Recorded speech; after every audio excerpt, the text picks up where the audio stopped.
Have you ever tuned your drums and thought they sounded great, only to hear something completely different when someone else plays them?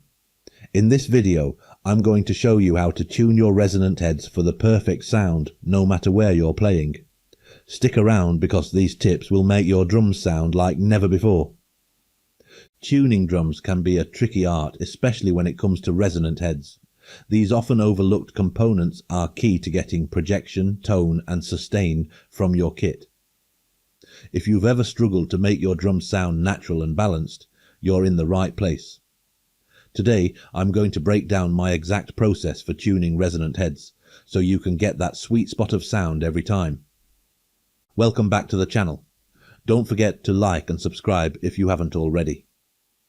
So, what are resonant heads and why do they matter?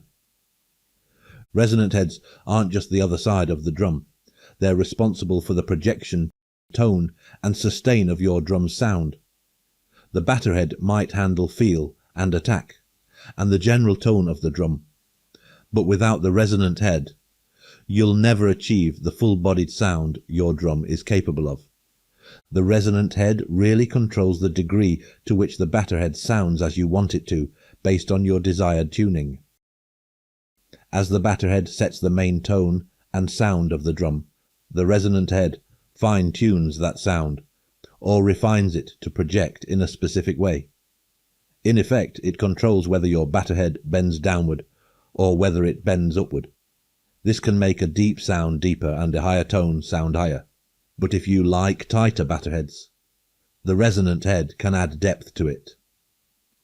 I like to look at the batter head of being the degree to which the batter head is deep or high. It's sort of like an additional tone. But this also includes a ring too, from fluttering depth to a higher depth.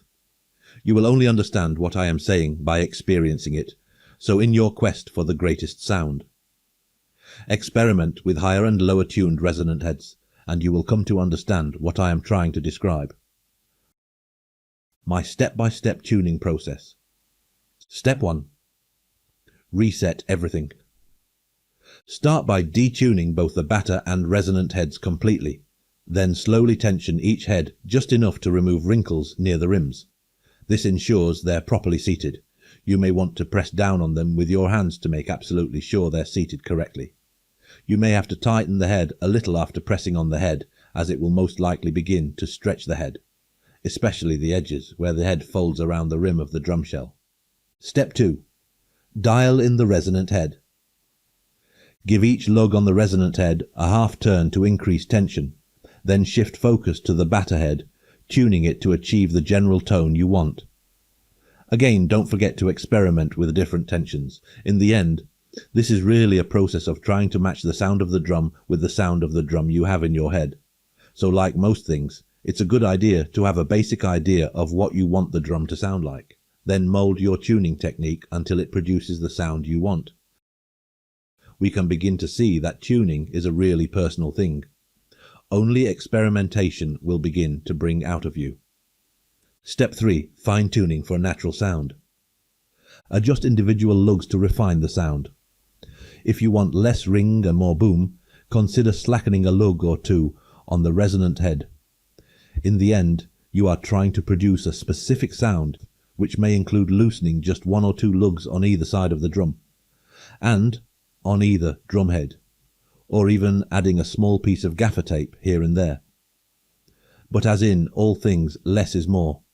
Whenever I used gaffer tape on my heads, I would loop it so much less of the tape was in contact with the drum head. This allows for deeper tones and gives you more control of the sound. In the end, gaffer tape, batter or resonant heads are the tools we use to produce the sound we want to hear. This is something only experience can teach. I am just giving some general pointers to get the beginner drummer started. The room makes a difference. Always tune with the room in mind.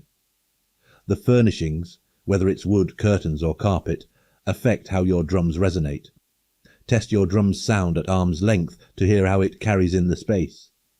Soft furnishings help dampen the sound, but hard wooden environments allow more ring. So you may need to use more dampening in large wooden rooms than you would in softly furnished rooms. but remember that the audience is sort of a soft furnishing. So, the ring of a wooden floored room is lessened slightly. Again, only experience will teach you how to get the sound you want in various locations and environments. Whether you mic the drums up or not, the drum should first sound the way you like it. Pro tips from Ralph Salmins. Top session drummer. Ralph Salmins suggests deriving more pitch from the resonant head and tuning both heads to a similar pitch for a clean resonant decay.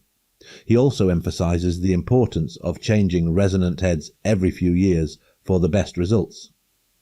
This is akin to a great starting point I suggested earlier, but then you may want to refine things just a little, or a lot. Now you've got a foolproof method for tuning your resonant heads and unlocking your drum's full potential. But what about that annoying snare drum buzz? In the next video, I'll show you the best ways to tame snare drum buzz for a cleaner, more professional sound. Click on the screen to watch it now, and I'll see you there.